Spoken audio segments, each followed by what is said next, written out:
¿Qué tal, amados hermanos? Bendecidos con toda bendición. Estamos nuevamente en los ángeles del poder aclarando lo oculto de las tinieblas, con un nuevo misterio que nos trae nuestro apóstol Luis Carlos Córdoba. Bendecido con toda bendición, hermano. Hola, bendecido, ¿cómo te va? Aquí declarando los perfectos, santificados, justificados, llenos de la vida de Dios en cada uno de ustedes. Bien, para el día de hoy hay un tema bien glorioso, bien poderoso. Es un misterio que vamos a aclarar, el cual lleva por título Salvos por gracia. Bueno, la definición de salvos por gracia es una salvación sin mérito propio, es decir, donde yo o el individuo no tiene nada que hacer para su salvación, sino que todo el dominio, toda la autoridad, toda la gloria y la honra se la lleva el Señor. Por tanto, en este estudio veremos que la salvación del hombre depende única y exclusivamente de Dios, sin que el hombre tenga que hacer algo. Sobre el amor y la misericordia de Dios salva. Por tanto, la gloria y la honra es para Él.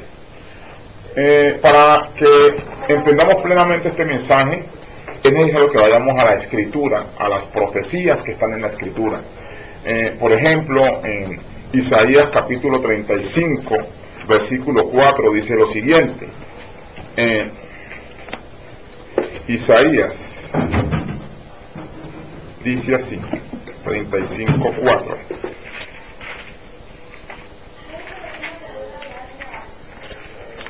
Dice claramente el profeta Isaías, aproximadamente 700 años antes de manifestarse Cristo en Jesús, dice lo siguiente: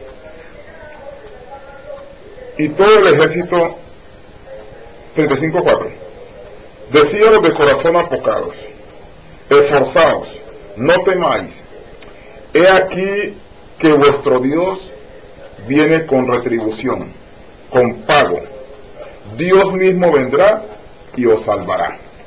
Pues aquí está muy clara la promesa. Dice que el que va a venir a salvar es Dios mismo. Dios mismo vendrá y los salvará. Ahí no dice que va a enviar a otra persona, sino que él mismo es el que va a venir a salvar, ¿verdad? Entonces, ahí queda claro que la promesa es de que Dios vendría a salvarlos. Isaías 33:22 también lo dice de esta forma: porque Jehová es nuestro juez, Jehová es nuestro legislador, Jehová es nuestro rey, Él mismo nos salvará. Dice que Jehová mismo es quien va a salvar. Entonces, cuando la persona se ve salvo, tiene que darle la gloria y la honra ¿a quién? Al Señor, que es el que lo ha salvado. Otra evidencia está en Ezequiel 34, versículo 11 y el versículo 22, que dice, Ezequiel 34, 11, dice así: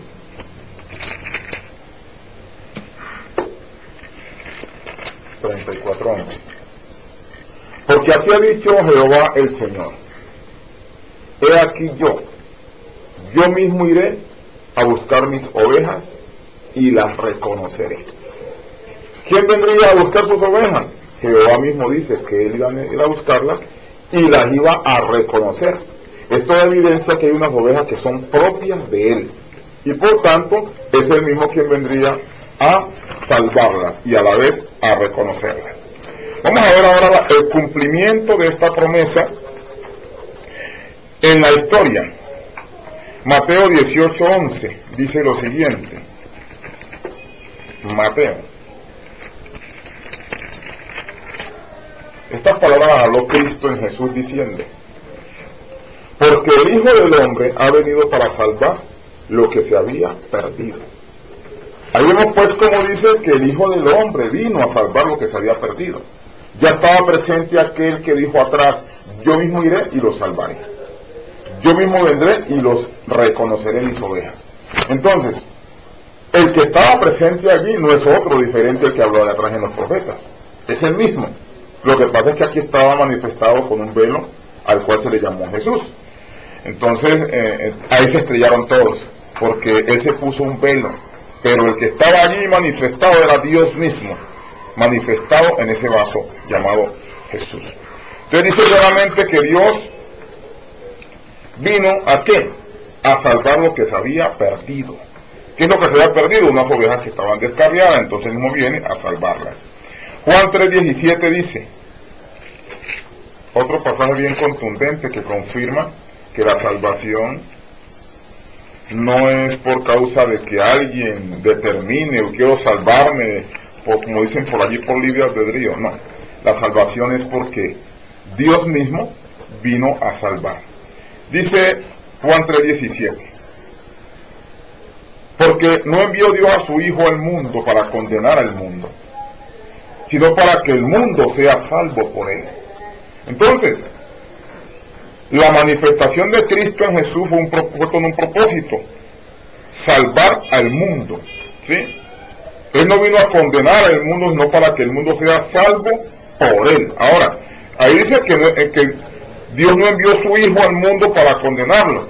Habla de un hijo, pero ese hijo es Cristo. Y Cristo es la mente de Dios, o sea, Cristo es Dios mismo.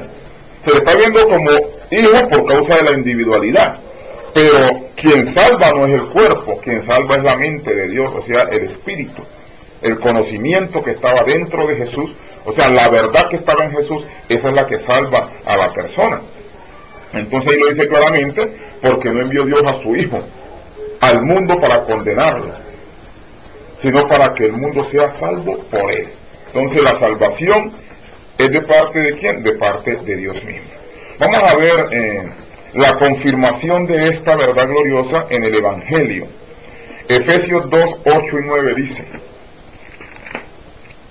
Efesios lo dice claramente de esta forma: porque por gracia sois salvos por medio de la fe, y esto no de vosotros, ¿sí? Pues es don de Dios, no por obras, para que nadie se gloríe.